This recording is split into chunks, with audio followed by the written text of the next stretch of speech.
Et bonjour à tous, c'est reparti pour l'étude des équations différentielles linéaires d'ordre 1. Aujourd'hui, on passe un petit cran au-dessus avec une équation avec second membre, avec le coefficient A qui va être non constant et le coefficient B qui va être constant. Alors, comme dans les vidéos précédentes, l'idée c'est d'aller se repérer dans ce pays des équations différentielles, parce qu'il y a quand même pas mal de choses à savoir. Et là, ici, on va aller se repérer dans un premier temps sur notre carte et voir où est-ce qu'on se situe. Alors on y va, donc déjà on a quelque chose en y' et pas en y seconde. Donc du coup, a priori, on va être ici bifurqué sur l'ordre 1, le premier ordre. Et ce premier ordre, on va vérifier si on est bien de la forme y' plus ay égale b. On regarde rapidement, y' plus quelque chose collé à y est égal à quelque chose, oui c'est bien cette forme. Je précise à chaque fois cette étape puisque on pourrait très bien avoir quelque chose de collé à y, auquel cas, auquel cas il faudrait enlever tout simplement ce qu'il y a devant le y', et donc faire une manip avant de passer à la suite. Donc on est au premier ordre, tout va bien, on est bien de la bonne forme. Ensuite, question, est-ce que ce qui est devant y et ce qui est à droite du signe égal est constant ou non? Ce qui est à droite, oui, c'est 3. Mais par contre, ce qui a de collé à y, c'est 1 sur t, c'est carrément pas constant. Donc quand il y en a un des deux, a ou b, qui n'est pas constant, vous bifurquez dans cette partie. Alors comment ça se passe? Ici, dans cette partie-là, eh bien, comme ce qu'on avait avant, quand on a a et b constants, eh bien, en fait, on va constituer notre solution, nos solutions générales, en ajoutant une solution, un ensemble de solutions homogènes à un ensemble de solutions particulières. Donc on a deux étapes. La première consiste à s'occuper des solutions homogènes. Les solutions homogènes sont celles qui résolvent la même équation, à la différence que le b doit valoir 0. Donc on va devoir se mettre sous cette forme, y' plus a de t, ici ce sera 1 sur t, y doit être égal à 0. Et les solutions qui sont proposées, solutions homogènes qui sont proposées, eh bien en fait, elles sont de la forme y' de t est égal à une constante exponentielle moins grand A de t, avec grand A de t qui est une primitive de petit a de t. Alors qu'est-ce qu'il faut faire? Il faut aller chercher qui c'est petit a et en faire sa primitive. Alors on va écrire l'équation qu'on va utiliser pour donner les solutions de l'équation homogène. Donc ce sera y' plus 1 sur t, y égale 0, c'est-à-dire que ce qui est à droite du signe égal est égal à 0. Vous voyez qu'il n'y a pas de grande différence avec la vidéo qui est juste avant, hein. C'est exactement la même chose, exactement le même principe. Et ça, on va résoudre ça sur R étoile. Et donc du coup, on nous dit qu'il faut aller repérer qui est-ce que c'est petit a de t.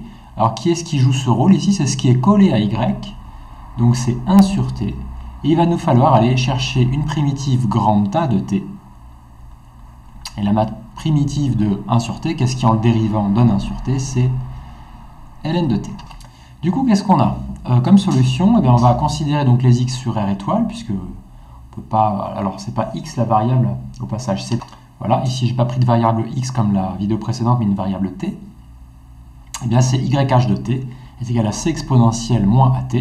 Donc, du coup, on va avoir yh de t, on va remplacer le grand A de t par sa valeur, c'est exponentielle moins ln de t. Et ça peut encore se simplifier en c sur exponentielle ln de t, et ça donnait c sur t. On a donc notre ensemble de solutions pour l'équation homogène, qui est donc c sur t. On passe tout de suite à la recherche des solutions particulières. Pour la recherche des solutions particulières, en fin de compte, ici, lorsqu'on a des coefficients qui ne sont pas forcément constants, s'offrent à nous différentes possibilités en fonction de la valeur de b. On remarque ici que parmi les solutions qui sont proposées, on a globalement des seconds membres, donc b, qui peuvent dépendre donc du temps, auquel cas, en fin de compte, si par exemple on a quelque chose de la forme d'un polynôme, eh bien on proposera un polynôme dont les coefficients restent à déterminer. Si jamais le second membre est de la forme d'un polynôme fois une exponentielle, eh bien on verra qu'il y a une démarche à respecter, on verra ça dans une autre vidéo. Idem pour tout ce qui est de la forme cosinus ou sinus, on verra qu'il y a une démarche également. Et enfin, on aura le principe de superposition qu'on explorera ultérieurement.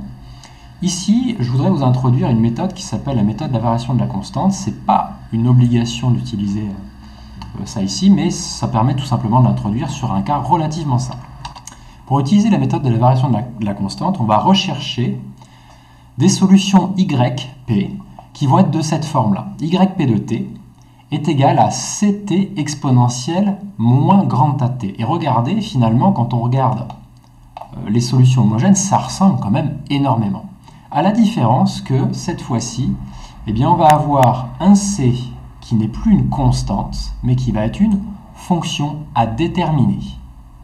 La démarche consiste, une fois qu'on a proposé ces solutions-là, à trouver C de t comment? Eh bien, en mettant YP dans l'équation différentielle de départ et en essayant de trouver la fonction C de t. C'est parti. Alors comment concrètement est-ce que ça se passe dans notre cas? Alors ça consiste à proposer la même solution que les solutions homogènes, mais en remplaçant C, une constante, par C de t. En réalité, je vais vous le détailler un petit peu. À la base, nos solutions homogènes sont de la forme C exponentielle moins ln de t. Je vous rappelle qu'en fait, ce qui s'est passé, c'est que moi j'ai simplifié tout ça et que ça donnait C sur t. Ici, on va proposer quelque chose de la forme, si on suit ce qui a marqué sur la carte, on doit proposer juste C de t, c'est la seule différence, exponentielle moins ln de t. Or, si on simplifie tout ça, vous allez remarquer que ça revient à remplacer C par C de t. Sinon, ça a exactement la même forme. Donc voilà ce qu'on va proposer comme solution particulière. Donc on se retrouve avec ceci, C de t sur t. Et le but du jeu, par la méthode de la variation de la constante qu'on est en train de pratiquer là, c'est de trouver la fonction C de t. Alors, comment on va faire? Eh bien, on va aller résoudre E. Donc on n'est plus sur E1 comme on avait avant où le second membre valait 0. Là, ici, on reprend E. Et on va aller injecter ces solutions, dans l'équation E. Alors de quoi on a besoin pour remplacer Y dans l'équation E? En fait, le Y, on l'a, il est là. Et on a besoin de Y'. Donc on va aller dériver YP de t. Donc Y' P de t, ça va être l'action de dériver une fonction divisée par une autre. C'est de la forme U sur V. Donc on va avoir U' V moins U fois la dérivée de t v' qui fait 1 sur v carré, c'est-à-dire t carré. Donc c'est bon, on a notre y, on a notre y', on n'a plus qu'à les remplacer dans E.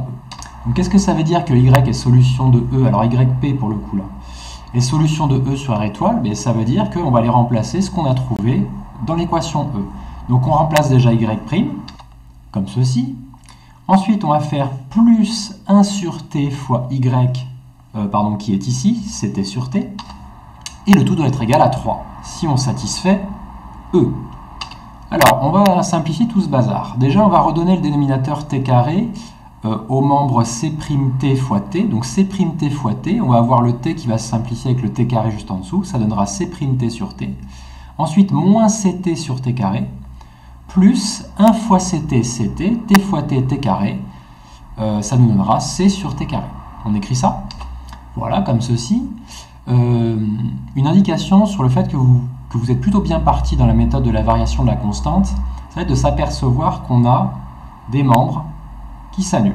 Donc on a moins ct sur t carré plus ct sur t carré. Ça s'annule, et donc du coup, on va pouvoir écrire que tout ça, c'est c' de t sur t est égal à 3. Ça, c'est la même chose que c' de t égale 3t, et donc du coup, pour trouver c de t, il nous faut faire la primitive de 3t. La primitive de 3t, c'est la primitive de 3 fois la primitive de t. La primitive de t, c'est t carré sur 2. Donc du coup, on va pouvoir injecter ce c de t qu'on cherchait dans yp, et donc du coup, on va pouvoir proposer la solution, l'ensemble des solutions particulières vont être de la forme 3t carré sur 2, ct, divisé par t. Donc ça nous fait 3t carré sur 2. Donc le tout divisé par t, c'est comme si on multipliait par 1 sur t. Et ça va nous donner, les t vont se simplifier, 3 demi de t. N'hésitez pas à mettre sur pause pour pour prendre le temps peut-être de réécrire cette partie et voir si vous y arrivez bien. Je vais un peu vite, c'est pour pouvoir faire en sorte que la vidéo soit pas trop longue. Mission accomplie, on a trouvé C de t et du coup, on obtient l'ensemble des solutions particulières qui sont 3 demi de t. Maintenant, attention, on ne craque pas avant la fin, on n'a pas fini. Alors ici, c'était pas la question 2, donc on va mettre petit a, étape B, et l'étape C, donc ce sera la solution générale, c'est-à-dire la réponse finale à la question 1. Ben, ce sera de proposer que la solution générale soit la somme de la solution homogène, des solutions homogènes et des solutions particulières. On écrit ça. Voilà ici, bilan des courses. J'ai pris ce morceau, je l'ai ajouté à celui-ci, ça nous donne la solution générale. En deuxième question, ben, on va aller vérifier si ça marche. Alors comment on va faire?